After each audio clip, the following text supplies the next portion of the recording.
Congratulations on the Celebration Bowl. When I came by campus and covered your homecoming, you guys had a certain look in your eye, and you maintained that down the stretch.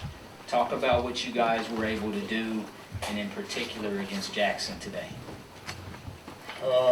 Honestly, we didn't really do nothing special. We just did what we did all season. That looking, you said in the eye from homecoming, we had that the first game of the season. So, I mean, throughout the whole season, that came that same mentality, the same mindset, and we knew it was at stake. Like you said, it just rolled over. From the first game, we knew what type of team that we had and the things that we could accomplish. So from there on, we just kept our head down, kept working. Third row, to the right. Aaron Wilson with the Atlanta Journal-Constitution, so it is for you. Aaron Wilson with the Atlanta Journal-Constitution, it is for you. You had a big game on the ground and through the air. Just kind of, what were you seeing? How were you able to make plays consistently? First and foremost, it started off with the game plan. Coach Young did a great job with that. Then it went to the offensive line. There were 5, 6 guys that played today. I mean, them boys played their heart out. Some of them could barely walk through the game. So they did a good job of doing that, opening up the run game, and then that led to the passing game. Our receivers did a good job tracking the ball, catching the ball that came their way, making their plays. And then the running backs, I mean, the boys ran with an edge on their shoulder today, but I ain't even surprised they do that every week. I mean, they probably got first time seeing that, but I see it throughout practice and throughout each game. Yeah, we got a 2 bad season boys. That's all for real. Them boys just did their job. Follow up real quickly. Third row. Right here. Manuel Glade to Crush Sports Talk. Davius, they make a big play to send the game in overtime. What was your team's mentality to come out in overtime and drive that ball down the field and score a touchdown? Like I said 1,000 times, like Coach Oliver said 1,000 times, we keep on thermostat mentality. We say that on temperature from like 68 degrees, and then just keep it up. When a good play happens, keep playing. When a bad play happens, keep playing.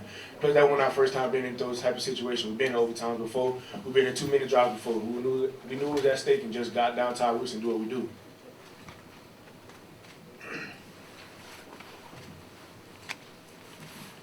Miles Johnson, Maroon Tiger. I want to ask y'all, as HBCU students, y'all talk about HBCU culture and, you know, for a top recruit that's in high school right now, maybe looking for an HBCU, what would you say that is special about your HBCU specifically and HBCUs in general? Yeah. I say that coming to an HBCU, you definitely gonna get a family type vibe.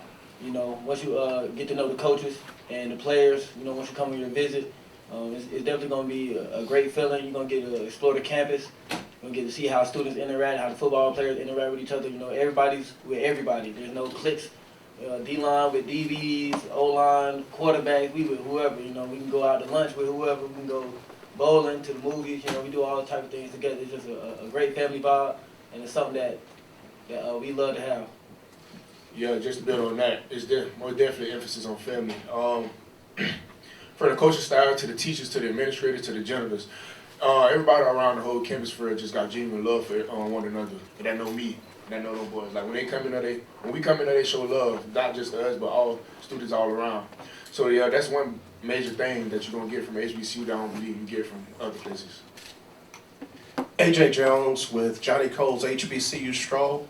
With all the national attention being on Jackson State, coach and the players, what were you guys saying to one another, and what did you say when you hit the field? Well, it took all the pressure off of us, honestly.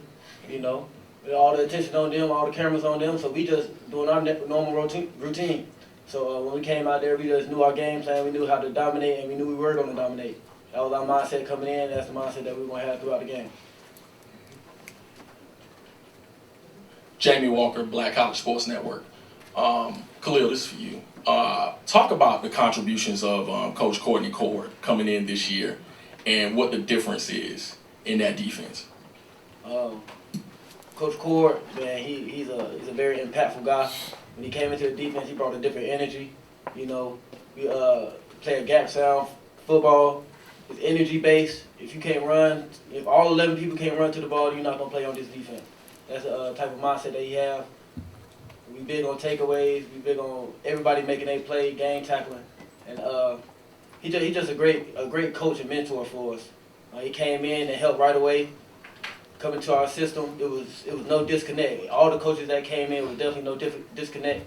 And it was just something that we definitely built off of.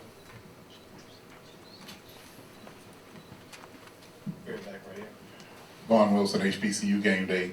Guys, I don't know how much you know about the North Carolina Central history, but not too long ago, I'm sure Kyle knows, probably 2005, North Carolina Central was Division II. And now you sit atop HBCU football in Division I. Can you talk about what that means, being the team that brings that to fruition? I mean, like you said, I probably don't know too much about it, but I know I see it every day when we go to the field, right out there. Where the coaches box at, they got D2 records and stuff like that, won the championships and all that, CIAA and all that. So, but it's a blessing to be able to play Division I ball and be able to be a part of the history of Central coming from D2 to D1, and then just establishing a winning brand. All right, Shemai Cook here. Hi, Davius. Congratulations on the win. Going into this game, you guys were the underdog. What is your message to the people who underrated you going into this game? I mean, first of all, we're not really. I mean, we kind of used to being an underdog. They always doubt us. And message to them, I mean, it's their opinions. Only opinions I care about is my coach and my teammates. So, I mean, they can believe what they want to believe. They can say what they want to say. But at the end of the day, I'm going off what these boys say about me. And these boys say nothing but great things about me, and I believe whatever they say. Two more, starting on the left. BJ Jones, Inside HBCU Football. Davius, since about 3:58, North Carolina Central has been trending on Twitter. You guys have become America's team. How does that feel to have this spotlight, Celebration Bowl, ABC, and have the nation's eyes, and to walk out with a big win, and now everyone knows who North Carolina Central is and who Davius Richard is? If I could say one word, I'd say well-deserved. From the start to finish, including the 2 losses. We've been through a lot of trials and tribulations throughout the season, but one thing these boys didn't do was complain. They fought through in all adversity, and then that was just the help with Coach Oliver. I mean, he does a great job of recruiting, and he's real specific about who he recruits. I remember when I got recruited here, he was just watching me the whole visit. He didn't tell me to the end, though, just saying he watching how I interact with people, how I interact with, like, the administrator and stuff like that. So he does a great job of recruiting players and also the coaches, because they speak the same thing. Everybody in the program speaks the exact same language. No matter what question you ask, they always going to say the same thing. Second row. Kenyatta Khalil, Dr. Khalil's Inside the HBCU Sports Lab.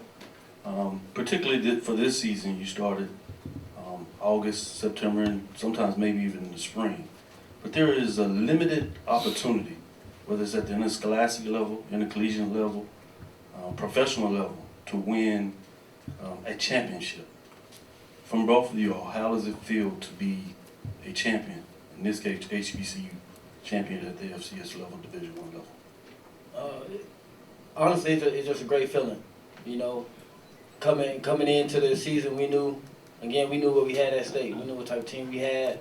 The relationships that we built, it's gonna be something that we're gonna hold on to forever. You know, these pictures are gonna last forever. You know, it's gonna be around Central. We got some, made history.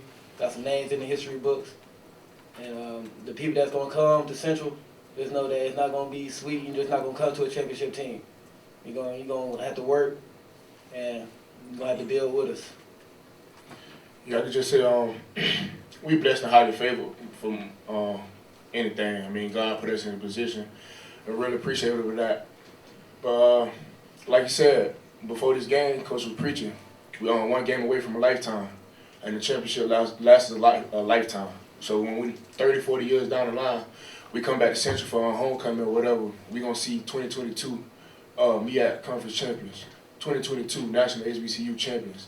So, I mean, that speaks a lot. And like you said, throughout this season, throughout the whole year, the bond that we built with these guys, my teammates, is going to last a lifetime. Some of these boys are going to be my best man, but most all of them are going to be invited to my wedding. That's how deep the bond is, and how I appreciate him I am, man. Like, he's really a family here. Thank you, Jim. Appreciate your time.